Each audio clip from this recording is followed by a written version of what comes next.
Hello students, welcome back to पढ़ाई करो। तो आज का लेक्चर है नंबर 3 और इस चैप्टर का नाम है माइक्रोब्स इन ह्यूमन वेलफेयर।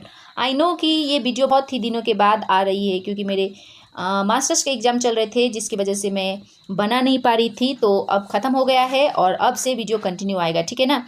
तो आज का टॉपिक है हमारा माइक्रोब्स इन सीवेज ट्रीटमेंट। तो आई होप आपने लेक्चर 2 तक बहुत ही अच्छे से देख लिया होगा। तो चलिए वीडियो को शुरू करते हैं।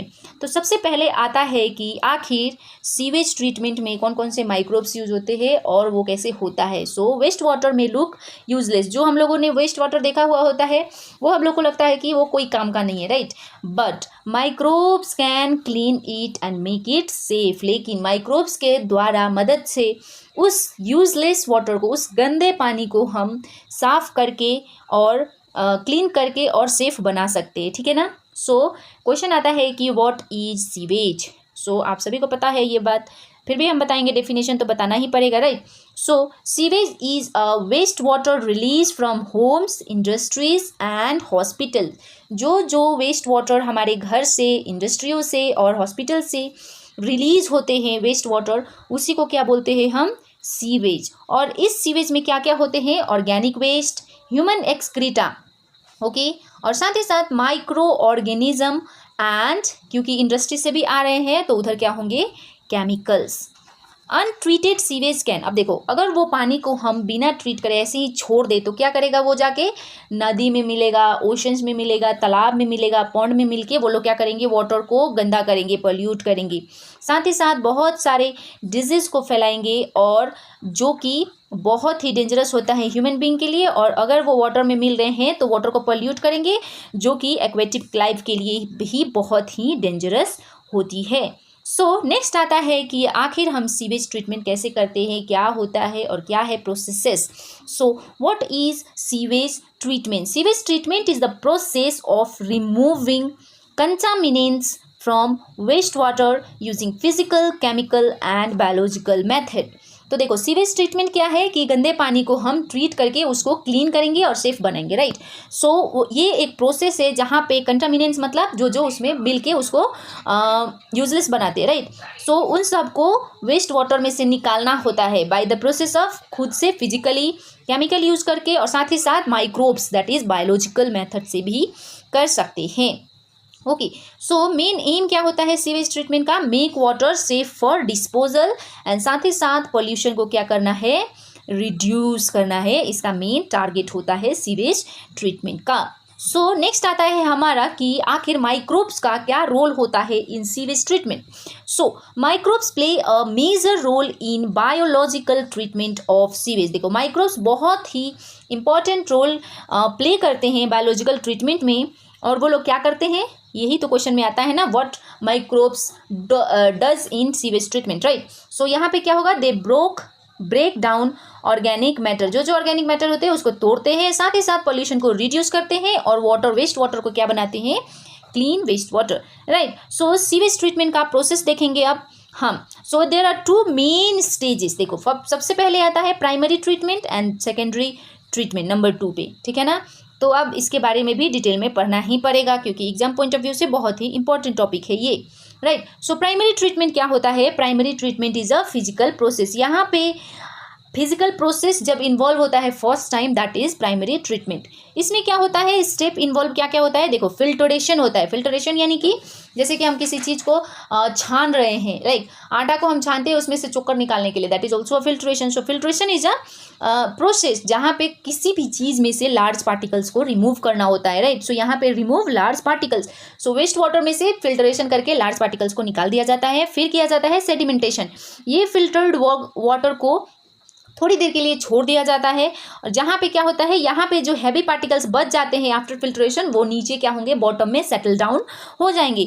और साथ ही साथ फ्लोटिंग मटेरियल रिमूव, और क्योंकि सेडिमेंटेशन में उसको बिना डिस्टर्ब किए छोड़ा जाता है तो कुछ ऊपर तैर रहे होंगे और बड़े बड़े पार्टिकल्स नीचे बॉटम में चिपके हुए होंगे, तो दोनों निकल जाते हैं। So this is physical, right. So after this step, अगर ये दोनों स्टेप हो गया, फिल्ट्रेशन सेडिमेंटेशन हो गया, तो उसके बाद क्या करेंगे, solid waste is removed and liquid waste goes to secondary treatment. देखो यहाँ पे सॉलिड निकाल दिया, बॉटम वाले से भी निकाल दिया, जो तैर रहे हैं वो से भी निकाल दिया, और साथ ही साथ फिल्ट्रेशन की प्रोसेस से भी निकाल दिया। तो यहाँ पे जो पानी बचा हुआ होता है, लिक्विड वेस्ट जो बचा होता है, उसको कहाँ ले जाएंगे हम, सेकेंड प्रोसेस में, that is secondary treatment. Okay, so next come secondary treatment. यहाँ पे इस मेथड को बायोलॉजिकल ट्रीटमेंट भी कहा जाता है, याद रखने वाली बात है। सो ये स्टेज में क्या यूज होता है, माइक्रो ऑर्गेनिज्म, ठीक है। प्राइमरी में माइक्रो ऑर्गेनिज्म नहीं यूज होता है, this that is physical process, जहाँ पे हम फिजिकली काम करते हैं, लाइक फिल्ट्रेशन सेडिमेंटेशन। लेकिन वहाँ पे जो लिक्विड होता है आफ्टर फिल्ट्रेशन एंड सेडिमेंटेशन, उसको सेकेंडरी में भेज दिया जाता है, जिसको हम क्या बोलते हैं, बायोलॉजिकल ट्रीटमेंट। और यहाँ पे यूज होता है माइक्रो ऑर्गेनिज्म, ठीक है। यहाँ पे क्या होता है, देखो एरिएशन टैंक, इसमें क्या होता है, in this tank air is form. Secondary treatment की बात हो रही है, ध्यान से सुनना है। ओके, सो सबसे पहले जाता है वो लिक्विड जो है वो एरिएशन टैंक में। इन दिस टैंक एयर को क्या किया जाता है, पंप किया जाता है, जिसके थ्रू माइक्रोब्स रैपिडली ग्रो करते हैं और फॉर्म फ्लॉक्स, जिसको क्या बोलते हैं, cluster of bacteria plus fungi, जहाँ पे बहुत सारे बैक्टीरिया और साथ ही साथ फंगी फॉर्म होते हैं, माइक्रोब्स रैपिडली ग्रो होते हैं इन एरिएशन टैंक। अब क्वेश्चन आएगा कि what is flocs. So basically flocs are aggregates of bacteria and fungal filaments. यहाँ पे जब बैक्टीरिया और फिलामेंट्स एक साथ बहुत सारे मात्रा में आ जाएं, so that is floc, aggregate of bacteria and fungal filaments, ठीक है। They consume organic matter present in sewage, और जो वो लिक्विड वेस्ट वाटर बचा था प्राइमरी ट्रीटमेंट के बाद, तो उसमें से वो लोग क्या करेंगे, ऑर्गेनिक मैटर को ये फ्लॉक मिलके क्या करेंगे, कंज्यूम करेंगे, ठीक है। अब यहाँ पे फ्लॉक का रोल क्या होता है, बहुत ही याद करने वाली बात है। तो सबसे पहले ये लोग ऑर्गेनिक वेस्ट को क्या करते हैं, तोड़ते हैं, दैट इज ब्रेकिंग डाउन, ठीक है। और साथ ही साथ ये लोग BOD, that is biochemical oxygen demand को क्या करेंगे, ये लोग रिड्यूस करेंगे। और क्योंकि नया टर्म आया फिर से BOD, तो इसको भी तो जानना जरूरी है। सो BOD मतलब होता क्या है, so BOD means biochemical oxygen demand, ठीक है। इसका फुल फॉर्म है BOD is biochemical oxygen demand. It indicate amount of oxygen required by microbes to decompose organic matter, मतलब कि ये एक बायोकेमिकल ऑक्सीजन डिमांड है। इसका मतलब है कि कितना ऑक्सीजन चाहिए एक माइक्रोब्स को ताकि वो ऑर्गेनिक मैटर को डिकम्पोज कर सके, दैट इज BOD, ठीक है। अगर BOD ज़्यादा है, हायर BOD मतलब मोर पॉल्यूशन, ज़्यादा पॉल्यूशन होगा, ठीक है। अगर लोअर BOD है तो वाटर क्या होगा, क्लीन होगा, ठीक है ना।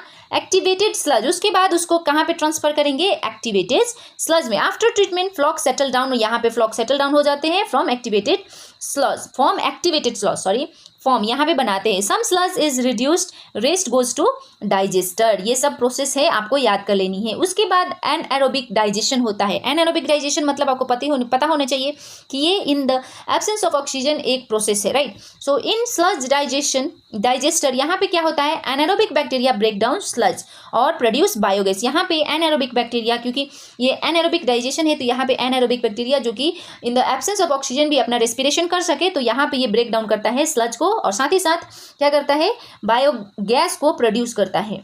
और वो जो बायोगैस प्रोड्यूस करता है उसमें होता है methane, carbon dioxide and hydrogen sulphide, याद रखने वाली बात है, ठीक है। सो यहाँ से क्या होता है, फाइनल आउटपुट की बात करें तो treated water release into reverse, और जो वेस्ट वाटर था उसको ट्रीट किया गया प्राइमरी एंड सेकेंडरी मेथड से, और वो जो ट्रीट किया हुआ वाटर है उसको रिवर में छोड़ दिया जाता है, ठीक है। और बायोगैस जो बनता है वहाँ से उसको फ्यूल की तरह यूज किया जाता है। और वो जो स्लज बनता था वहाँ पे बना था ना अभी, जो स्लज को क्या करते हैं, मैन्योर की तरह पे यूज किया जाता है। ओके, सो आई होप आपको बहुत ही अच्छे से क्लियर हो रही है। सो देखो, जैसे कि हमने हर वीडियो में किया हुआ होता है कि वीडियो के एंड में उस टॉपिक से रिलेटेड इंपॉर्टेंट क्वेश्चन देखते हैं। सो उसका टर्न है अब, राइट। सो क्वेश्चन नंबर 1 है व्हाट इज सीवेज। तो इसी वीडियो में आप देख लेना व्हाट इज BOD एंड फ्लॉक्स। तो ये मल्टीपल्स टाइम एग्जाम में आ सकते हैं, और वेरी वेरी इंपॉर्टेंट क्वेश्चन की बात करें तो एग्जाम में पूछा गया हुआ क्वेश्चन है ये। Explain sewage treatment process, describe role of microbe in sewage treatment, and साथ ही साथ explain BOD and its importance. तो BOD क्या है, उसका इंपॉर्टेंस क्या है, ये कुछ इंपॉर्टेंट क्वेश्चन है। सो स्टूडेंट, ये थी all about microbes in sewage treatment. I hope आपको बहुत ही अच्छे से क्लियर हुई है। अगले वीडियो में हम लेक्चर 4 लेके आएंगे, जिसमें और भी इंपॉर्टेंट टॉपिक्स कवर करेंगे और अब से वीडियो रेगुलरली आएगी। ओके, और साथ ही साथ मेरे पास कुछ असाइनमेंट्स, प्रोजेक्ट्स, वर्क का फाइल पड़ा हुआ है, तो मैं शॉर्ट्स में वो आपको अपलोड कर दूंगी ताकि आपको भी हेल्प हो जाए, तो आप उसको भी देखना ना भूलना। तो मिलती हूँ मैं अपने नेक्स्ट वीडियो में कल शाम को 7 बजे। तब तक के लिए bye students, all the best.